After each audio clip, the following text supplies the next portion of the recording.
بسم اللہ الرحمن الرحیم۔ ماں، خدا کے بعد جس نے مجھے مکمل کیا، سنو جہان والو، وہ میری ماں کی ذات ہے۔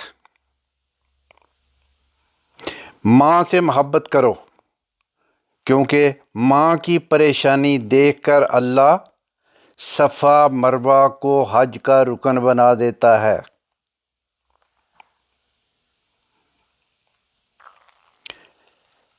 نبی اکرم صلی اللہ علیہ وآلہ وسلم نے فرمایا کہ بیٹیوں کو ناپسند نہ کیا کرو، یہ تو بڑی محبت کرنے والی اور بہت ہی قدر کے لائق ہوتی ہیں۔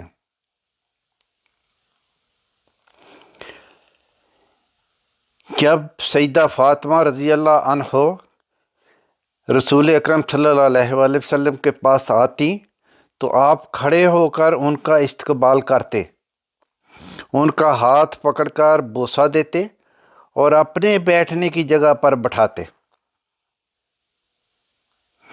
نبی اکرم صلی اللہ علیہ وآلہ وسلم نے فرمایا، فاطمہ میرے جگر کا ٹکڑا ہے، جو چیز اسے تکلیف پہنچاتی ہے وہ میرے لیے بھی اذیت ناک ہے، اور جو اس کو تکلیف پہنچائے گا اس نے مجھے تکلیف پہنچائی۔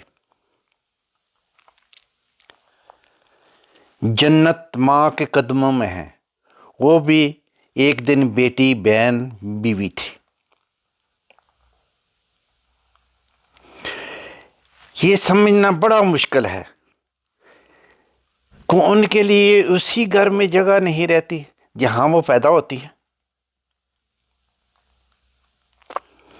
دوستو، ماں کی ایک عادت خدا سے بہت ملتی ہے، کیونکہ دونوں میں معاف کر دینے کا جذبہ ہے، دونوں ہی معاف کر دیتے ہیں۔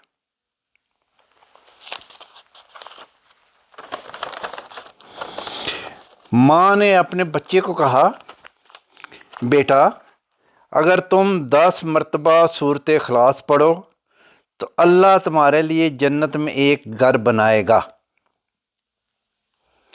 بچے نے سورۃ اخلاص پڑھنی شروع کر دی تو ماں نے بھی ساتھ پڑھنا شروع کر دی۔ تو بچے نے کہا، ماں تم نہ پڑھو، کیونکہ اگر تم پڑھو گی تو ایک گھر آپ کا ہوگا، ایک گھر میرا ہوگا، تو میں نہیں چاہتا، ہم دونوں اکٹھے جنت میں ایک ہی گھر میں رہیں گے، اس لیے میں پڑھتا ہوں، آپ خاموش رہیں۔ دیکھیں، بچے کا پیار دیکھیں اور ماں کا دیکھیں کہ ماں نے ایسی نصیحت کی اور بچے نے اس کا یعنی کہ عمل کر کے دکھایا، اور بچے نے اپنا پیار دکھایا کہ ماں ہم ایک ہی جنت میں ایک ہی گھر میں رہیں گے۔ حضرت علی رضی اللہ عنہ نے فرمایا، جب تک تمہاری ماں کے ہونٹ دعا کے لیے ہل رہے ہیں تو تم دنیا کے امیر ترین انسان ہو۔ یعنی کہ ماں کی دعا میں اتنی طاقت ہے اللہ نے رکھی ہوئی کہ جب تک وہ دعا کرتی ہے اپنے بیٹے کے لیے، وہ دنیا کا امیر ترین انسان ہوتا ہے۔ کبھی بھی اپنی بیٹی کی شادی جاہلوں اور بدتمیزوں میں مت کرے، خدا کی قسم اس لڑکی کو مارنے کی کوئی ضرورت نہیں پڑتی، تھوڑے عرصے میں وہ خود ہی مر جاتی ہے۔